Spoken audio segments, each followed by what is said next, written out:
Okay, guys, I invited my buddy Auntie onto the show, Erik Ontiveros, because he's someone that I really respect and admire. He has a career in the military, and I don't know much about what that experience was like, and I'm really interested in hearing from him. Um, the funny thing is, I thought that more people were serving in the military, and when Auntie brought it up, I decided to look it up, and less than 0.5% of the population in the United States is actively serving. So if there's a class of high school graduates and there's a class of 200 kids, one of those kids are going to be serving in the military. That's not a lot. So I would encourage you, if you see someone in uniform around town and you're thankful that you don't need to serve in the military and you want to say thank you. Um, I feel like everyone that I know that is a veteran is an amazing person. All the men, all the women that I know, they're just incredible people, and I want them to feel the love and support. So I hope you enjoy this interview with my dear friend Auntie, and I'll talk to you in a bit. Bye, friends. Hello, today's sponsor is Scott Beer from Come Get Your Cookies. I asked Scott if he would sponsor the interview with Auntie because he's a fellow veteran, and he said yes, and I'm thrilled. Scott's shop, Come Get Your Cookies, is on 420 Main Street. That should be easy to remember. It's right between Ian McPhee's and the hardware store. Scott was in the Navy. He did damage control, fire marshaling. He was a pilot rescue swimmer, and he was also a lifeguard in the Navy. So he has a whole career of helping people, and he was a president of Morro Bay Rotary Club. He worked in several careers, and as he was doing these careers, he kept getting great feedback about his cookies. He had baked by himself maple bacon Tabasco cookies, and people were just raving about his cookies. So he opened up a bakery in Templeton, and now he's there baking 7 days a week. And get this, his flavors are awesome. He's got strawberry basil, lime habanero, and dreamsicle cookies. So if you're going somewhere and you want to take some really special treats, hop into his shop. He's also got super yummy breakfast burritos and some gluten-free options for you. So he's got something for everyone. I met Scott on nextdoor.com because he was organizing a toiletry drive when the fires in Northern California happened. And I thought that was really neat of him to do. And as my daughters and I brought toiletries to donate to him, he gifted us with a bag of free cookies. So I adore Scott. I hope you support him. If you're in Templeton, stop on by and tell him Claire sent you. Thanks, guys. Here you go. Hey, hi, podcast listeners. I'm here today with my dear friend Auntie. Erik Ontiveros is someone who has studied criminal justice. He was a platoon sergeant in the Marines and served overseas in Iraq. And he's now a peer support specialist up in Northern California. Welcome, Auntie. Thank you, Claire. Thanks for talking to me today. I started my website about kindness, and I wanted to talk to as many people as I could about how they thought that we could all spread kindness. And I wanted to bring you on as someone who has a unique experience in the military. It's something that I don't know anything about, and I'm really excited to talk to you about. Thank you. I feel privileged and honored to be a part of this. I know how enthusiastic you are about this type of process for yourself. And it's very unique in general for really pretty much anyone, especially that who is trying to recover. I use recovery in a very broad sense because there's a lot of variations to it, whether a person is recovering from substance use, mental health, military sexual trauma. So again, recovery is really important, not just for the veteran community, but really for everyone in general. To get started, I wanted to ask, what brought you to serving in the military? Did your parents and your grandparents have a career in the military, or is it something that you came across on your own? It was something kind of brought up to me growing up. My dad served in the military and the army during Vietnam. So kind of really, it was always pushed to me that I was going to do two things of myself in my life, where either I was going to join the military or go to college. Those are my two options. And he didn't want anything less of me in that sense. So you could say he was very old school in that matter. And so obviously as things progressed, being a teenager, kind of had too much fun in high school, wasn't very aspired as my classmates where they're sending applications to colleges and trying to make themselves find their careers and find their ways.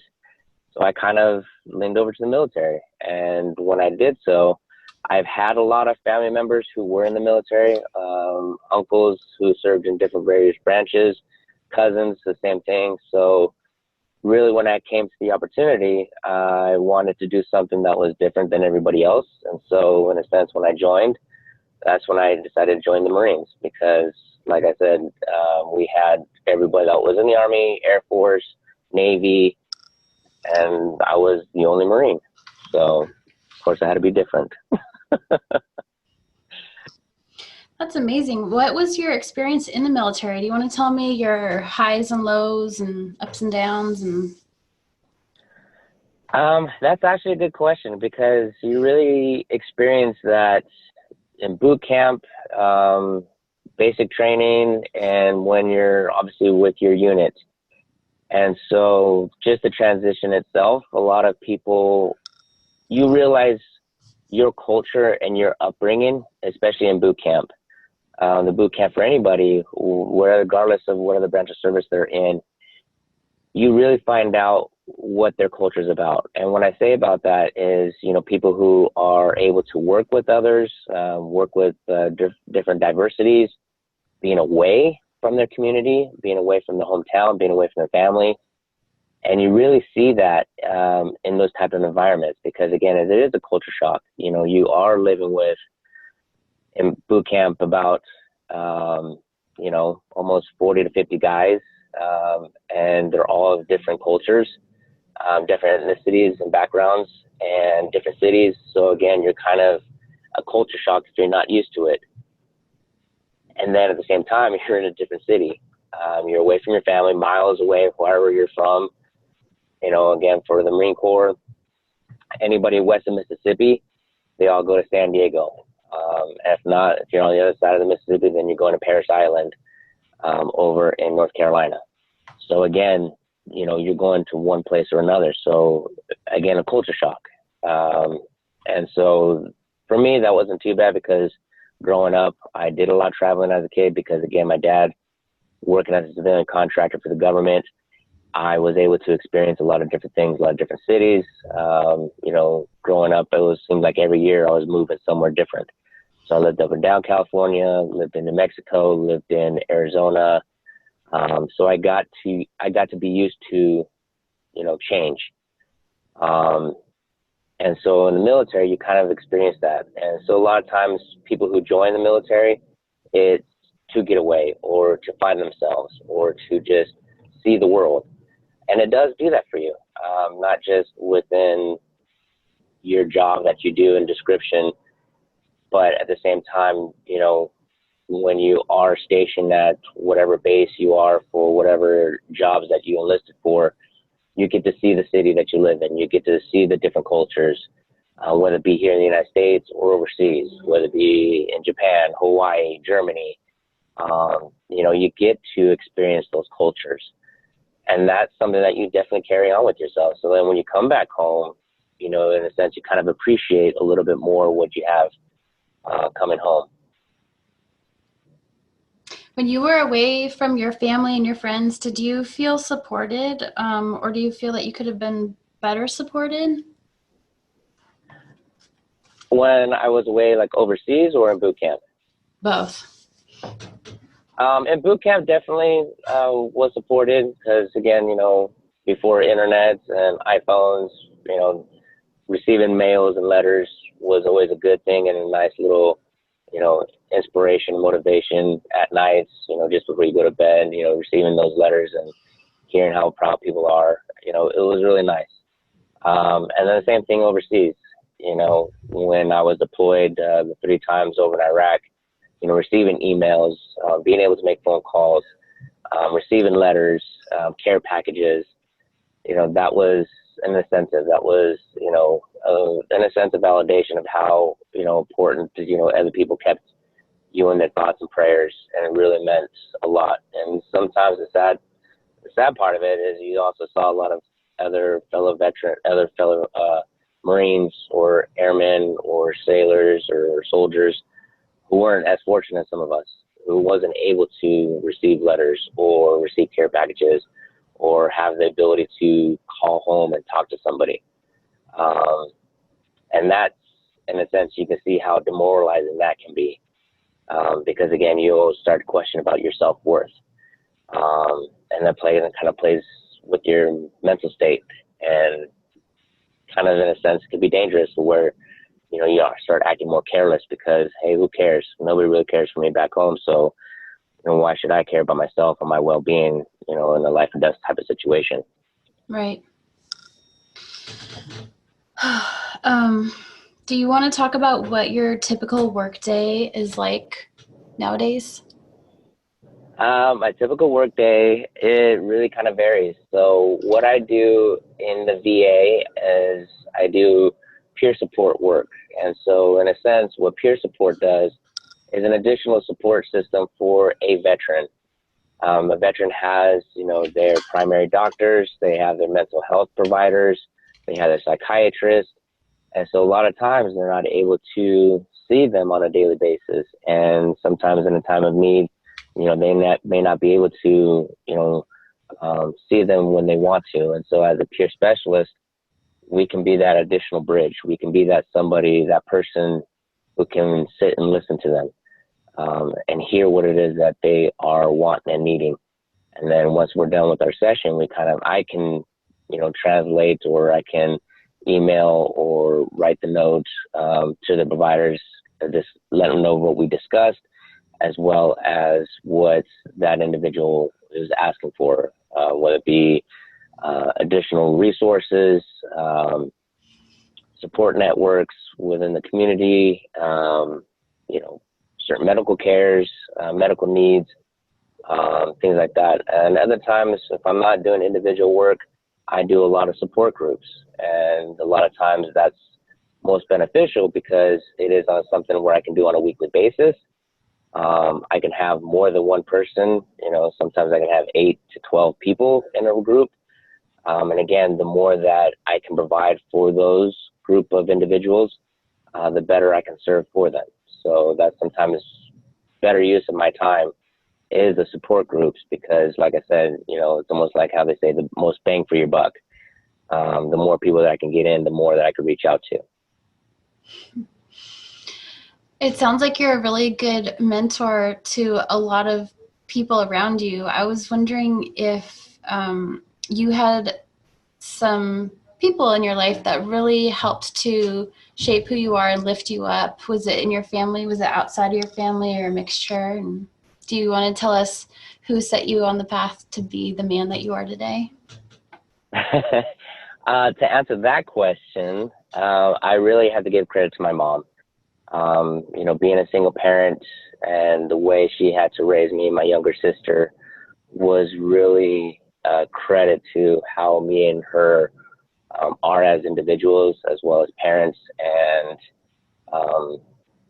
significant others to our partners. And so her work is really what inspired me. The way she always conducted herself, the way she always treated others, gives a lot of credit to her and who she is as a mother, as a single parent. And there has been other role models in my life, particularly in the military. There has been a few individuals that I really do give credit to of how I became a good Marine, following their leadership, their examples, how they treated others, how they advocated, how they were able to speak their mind in a professional manner, because a lot of times we forget that type of discipline of how we can communicate our wants and needs Sometimes we just do it very blatantly, very careless. But when you're able to tactfully be able to present those type of things to your command or your leadership or your supervisors, you get a better understanding and better respect from your peers and those that work above you. So those examples have really kind of shaped me even to this day, just remembering of how, they were able to treat others as well as those that they work with and those that work below them. It seems like a lot of times in entertainment, the way that military leaders are portrayed as very violent and very sadistic in movies and TV. But I was listening to a podcast from Donald Miller's guest, and he was talking about how he lifted his people up and how he went to them and asked them privately what their goals were. And he asked them how he could be of service to get them to their goals. And I thought, maybe it's not all like how it's portrayed in there are humans that are wanting the best for the people that they work with. And yes. So I'm happy to hear there that. is. Yes. And I mean, Hollywood is Hollywood. They want to give the entertainment. But for the most part, there is some moments where, yes, you do have to, in a sense, pardon my French, you do have to be the hard ass. You have to kind of find different ways to motivate others, and the human part to where, and that's where I refer back to my certain leadership and the ones I was very fortunate to work under and work alongside with, taught me of the other side, the human side, exactly what you're talking about of, being caring and being understanding, empathetic. That is also what helps others kind of bring out the best in them, that, yes, okay, I can see that. I see the reasons why he's being hard on my case and why he's pushing me, why he's writing me so much, because he may see the potential in me. And so again, it's a very slippery slope of how you portray that and how you project that out. It is a very useful skill, but of how you display it. That is the art in itself. Someone in leadership in a power position in the military isn't just simply trying to break you just because they get pleasure out of it. They're trying to push you. Correct. To strive for excellence. Right. And like I said, there might be some, like anything else in the world, there's always that 10% that is just that, where they do get pleasures of, in a sense, kind of being an ass.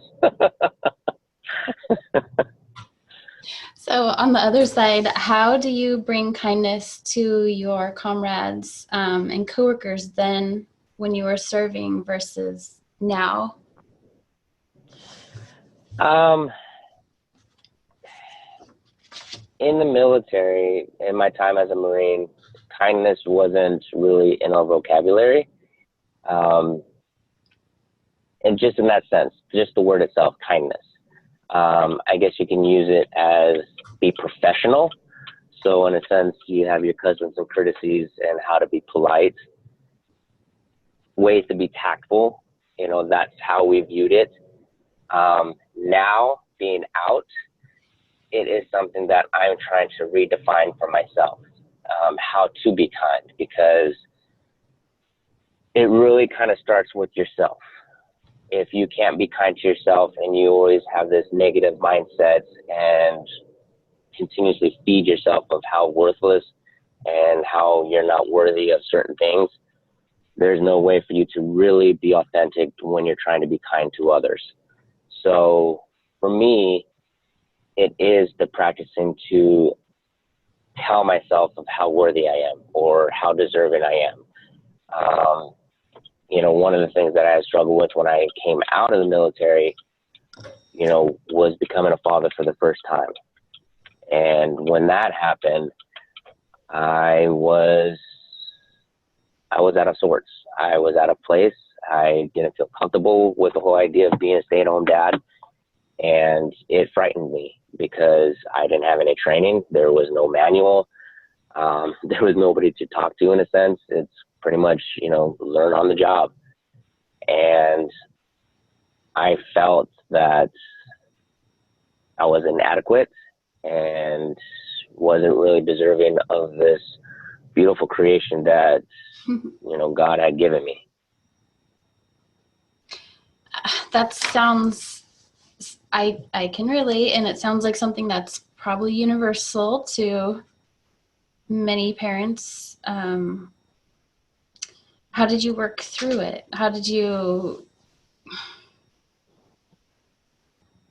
find your groove? How'd you get? So it took for me to be going into inpatient. I had to admit myself into a hospital, because again, I fell into very dark places. My depression got really the best of me in those moments. I relied heavily onto my drinking as a coping mechanism, and so I was doing everything in my power to validate my worthlessness.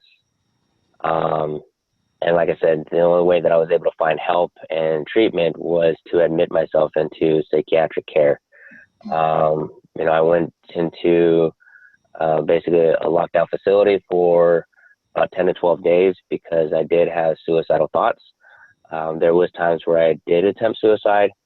And then after spending time there is when I went into the PTSD residential program over in Menlo Park.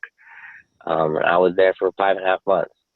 And from there is where I really learned how to challenge those negative thoughts, how to, bring out the positives and validate, my purpose in life, which I didn't know at the time, but my purpose at that time was to be a father, and when I was in treatment at that time, Jasmine, my oldest, was just under a year old. And so anytime that, their mother, Nicole, and Jasmine would come and see me on visiting hours, this little girl only knew her father. That's all she saw. She didn't know I was a Marine. She didn't know the things I was struggling with. She just saw Daddy. And a lot of my peers in that program were always validating that, like, look, dude, here's this little girl that sees you. Here's this little girl that loves the person that she sees. And that took a lot to accept. And in a sense, she was the cornerstone of what allowed me to be kind to myself. That was a while ago. She's still teaching you those lessons today. How many years has it been? She is, yes. So Jasmine is now 9. She'll be 10 in December. Since being in the program, which was 2011, was when I was last in the program. And since then, I can proudly say that I've been sober now since that time. So again, November of this year will be 9 years that I'll be sober from alcohol. And I still follow up my mental health providers. I still attend support groups besides the ones that I run. I attend my own support groups for my own care. So again, it's after 8 years of being out of treatment, I still do my follow-up care. I still follow up with my own treatment because it is something that I need to do to maintain my sanity, my sobriety, and my kindness. I feel like kindness means when you're showing someone kindness, you're showing them that you don't want them to be lonely. You don't want them to be invisible, and you want them to feel seen and feel heard. So, but sometimes if you're in a dark place, it's tempting to give up and say it's too hard. So, sometimes kids can be a motivation to say, I want this little precious baby to look up to me, and someone that they can come and talk to. And we don't learn it in school, and we don't learn it on the job, how to be kind to ourselves. You got to figure it out on your own and do the work. So is that one of your proudest accomplishments in life, is the almost decade sobriety? Yeah, no, absolutely. And, the other thing is, like how you're saying, it's my girls, I have two girls now, Emma being the youngest one. She had just turned 6. And so the both of them really kind of makes me want to be the better person of who I am. Having seen a lot of faults and mistakes through my own father and how he raised me and my sisters is also a motivation to assure that I give them a better life. And why by doing so is emotionally, spiritually, and physically being supportive, not just financially. And that was something that, I kind of lacked growing up myself, where mentally, emotionally, I didn't have that from my father. Because again, growing up during that time, his lifestyle and the way he was brought up was very old school and very traditional. I'm the father, you do as I say, not as I do. Very authoritative and military discipline type lifestyle. That is something like Nicole and I have been trying to break our cycle because she's kind of raised the same way with her father. Mm-hmm. And so we wanted to bring that different element to our girls that we didn't have, an understanding, empathy, sympathy, and just the ability to speak without the fear of, being yelled at or being, hit. I don't want to say hit, but spanked, those type of things. So yeah. Oh, I'm so proud of you for doing such a good job. You guys, I'm so, so proud of both of you. I wanted to see, you talked about your mom being someone that taught you how to be kind. Is there some specific act of kindness that made you feel really special and cared for and loved? Yeah. Your sister, your aunties, or something? No, I guess it's something of my family in general, my mom's side of the family, really. The way my grandmother, who had just recently had passed away at 94, and that lifestyle, their upbringing, the way they were brought up, and the way we all live in a sense of that method, or I don't know how you would categorize it or how you explain it, but our our morals and our values, it's really of allowing a person to kind of be themselves without judgment, allowing a person to kind of show their worth, giving the person the opportunity to kind of prove themselves before judgment. And of course, if someone were to do you wrong, that's going to be the choice and decision that individual had made towards you, not the other way around of prejudging that person.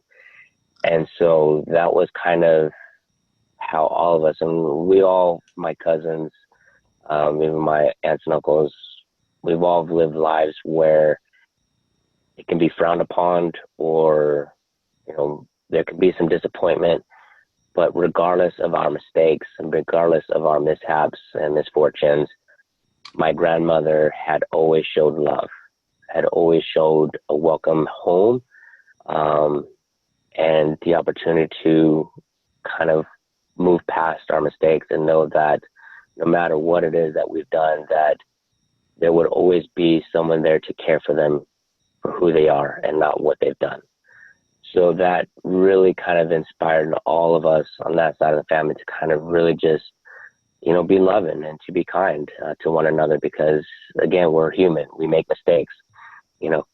We may relapse. We may use drug and alcohol. We may get divorced. We, may have to do some time behind bars, whatever the case may be. Worst case scenario, lose your job or lose a home. But no matter what, you are still the person that we see you as who you are. we still going to love you. We're still going to support you and do what we can to help inspire you to kind of overcome your difficult challenges. Okay, that's amazing. If only every child in the world had that influence from their wonderful books. That would be nice, yes. There's a little children's book. It's called I Love You, Stinky Face. And it's the little child being tucked in, and the mom says, I love you. And the child says, but mom, would you love me if I was an alligator in a swamp? And then she goes through, of course, I love you unconditionally. And yes. I definitely feel that from you. Whenever I'm in your presence, I feel like there's something special. Like maybe it's because how the women in your life have cooked for you and loved you, and they want you to be happy, and they show you with smiles and hugs, and you're just so giving with your hugs and smiles, and you do a good job spreading that. So I had a question as someone in the military. I wanted to ask you about someone from the general public, a civilian, not a service member, seeing a service member. I watched my mom and my aunt interact with service members, and they'll buy a soda for them and take it to them and tap them on the shoulder and say, thank you for your service, or write them a postcard and say, thank you for everything.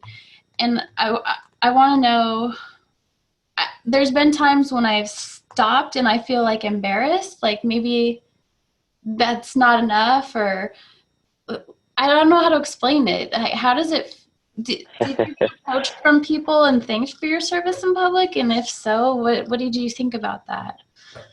No, and I totally understand it. And I understand how it can be embarrassing or strange or awkward. Because at times it can be. You don't know how an individual might accept it or how they would react. For the most part, we do. We do appreciate that kind of support. In a sense, because sometimes we don't get it a lot of times. We don't get recognized or appreciate, what it is that we've done. And a lot of times because a lot of people don't know our stories or know what it is that we've done. The difficult part of it is a lot of times it's overlooked. And when I say being overlooked, it can be I'm thinking of my sisters in arms, the female veterans, the women veterans, and how sometimes when they walk around with their, military stuff, whether it be Iraq and Afghanistan hat, Vietnam hat, service hats, whatever it is that they're supporting or wearing, sometimes they get overlooked of, your husband or who in your family is in the military. It's like, no, it's me, and it is the uninformed and uneducated parts where that can be hard. So again, when we do get recognized, again, whether it be Air Force, Coast Guard, Navy, Marines, Army, male, female, Vietnam, World War II, Gulf War, Iraq and Afghanistan, when we just get that simple, thank you for your service, thank you for what you've done. And because again, you look at it overall, it is a very small percentage of the United States population that serves in the military. I think if I looked correct, last time I looked, I think it's less than 5% of the population that served in the military, or 5 or 8% or something like that. And it probably could be changed by that time, but it is a very small percentage. And so when you really look at it, you look at the sacrifice that a lot of men and women are doing to serve their country. And again, that's a lot of what majority of the population is not capable of able to do, for whatever reasons. And there's no judgment on that, and it does take a very special individual to serve in the military, because at the end it takes away from your family. You do put yourself in harm's way. And there is a lot that goes behind it when you dedicate your life to serving. Do you have any advice for a person that has a loved one that's struggling with PTSD and trauma? Loving Yeah. It's so I guess since we're talking about kindness and especially with mental health and PTSD, you have to respect your loved ones. And if you respect your loved ones as much as you say you do, seek the help. It's okay to admit that you need help. For the longest time, I struggled with that notion because, again, our military mindsets that, we need to be tough, we need to be warriors, we're fighters, we're trained killers, all this other stuff, this mantra that we're supposed to be displaying. When it's all said and done, a lot of the stuff that we have done or we have seen or we have conducted throughout our time in the military service is not normal. And it is not for especially a young 18, young 20-year-old, 20-some-year-old mind to comprehend. So there is a lot of struggle that goes with it, whether it be a moral compass or psyche or emotional state of mind. It is damaging and it brings to a lot of questions. So we owe it to those that are with us and willing to stand by our side to get help. At the same time, now that I can say that, the VA is really doing its best to assure that not just the veterans are getting help, but the loved ones with them. Because in a sense, in reality, it's not just the veterans that struggle with the PTSD. It's the secondary PTSDs. It's the significant others that suffer. It's the children that suffer with PTSD, second and third degrees of PTSD. And so it is very detrimental to a household when it's not addressed or not cured. And I don't say cured. I don't want to use that word, but not addressed. When you're not seeking help or seeking counseling or seeking treatment for it. So really, you owe it to them, and you owe it to everybody else to really kind of get the support that is out there for us. Okay, I like to ask the podcast guests if they want to pick an actionable tip for the listeners. Is there something actionable that you would like someone to do if they're struggling with self-care, something that they could do today or tomorrow to take care of themselves? I guess a lot of it is very simple. Well, I don't want to say very simple, because everything that we try to do is very difficult, depending on what that individual is struggling with.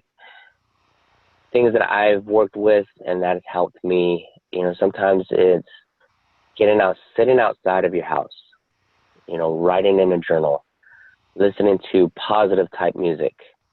And when I'm saying positive type music, I'm not talking about, orchestras or musical type stuff. I'm talking about something that's uplifting to your spirit, something that in a sense makes you want to dance, makes you smile, makes you want to sing out loud. Painting,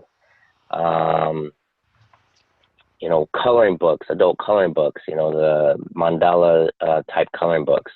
Those are little things that can help kind of redirect our mind or redirect our positiveness or redirect our focus. Attending a support group.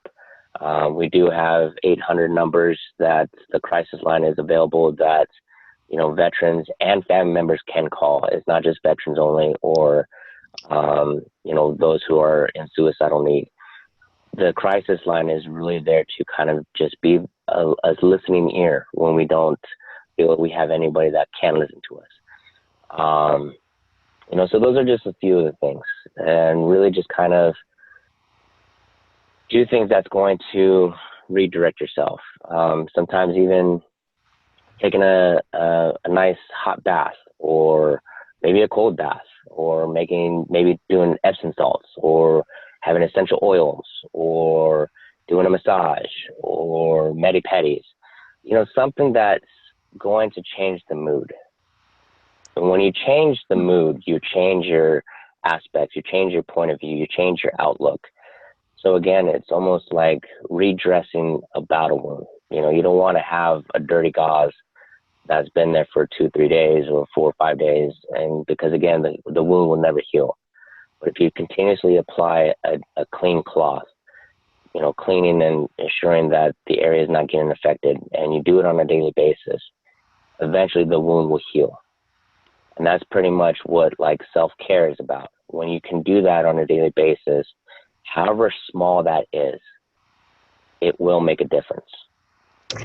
That's brilliant. I'm sure your babies are looking to you and saying, "Oh, Dad really knows how to live well. I'm gonna find what makes me happy and do it." As we wrap things up, I was gonna say that whatever resources you give me to give our listeners, I'll put it in the webpage in the show notes. Is there something, you work up in the Palo Alto healthcare system? Is there something Yes. that's like a national hotline or something for someone that's struggling and needs to talk to someone? Yeah, we do have, like I said, we do have the 800 number, and I can give that to you, so that way you can provide it there. And like I said, that number is a national number too, where anybody, not just a veteran, but family members, and not just veterans, but, civilians as well, can call. And I'm sure there is other numbers like that. But again, it is available, to have additional support when we feel like we don't need it. But I mean, there's a lot of different organizations that helps out, for mental health in general. And so when we can look and find those kind of resources and networks and support groups, really attend and really apply it for yourself. And because again, you deserve it just as much as the loved ones that's supporting you. Thank you, Auntie. Thank you. Yeah, of course. You're welcome. Happy Friday. I wish you and Nicole and Jazzy and Em the best summer. I hope you have many joyful, happy, fun-filled, healing days ahead. Thank you. And I wish you and your family the same. And we'll be seeing you guys soon, and definitely be giving you guys plenty of hugs when I see you guys. Thank you, Auntie. Thanks, you guys, for listening. I encourage you to think of Auntie and all the service members next time you're out and about and see a service member. Don't be like me and too shy.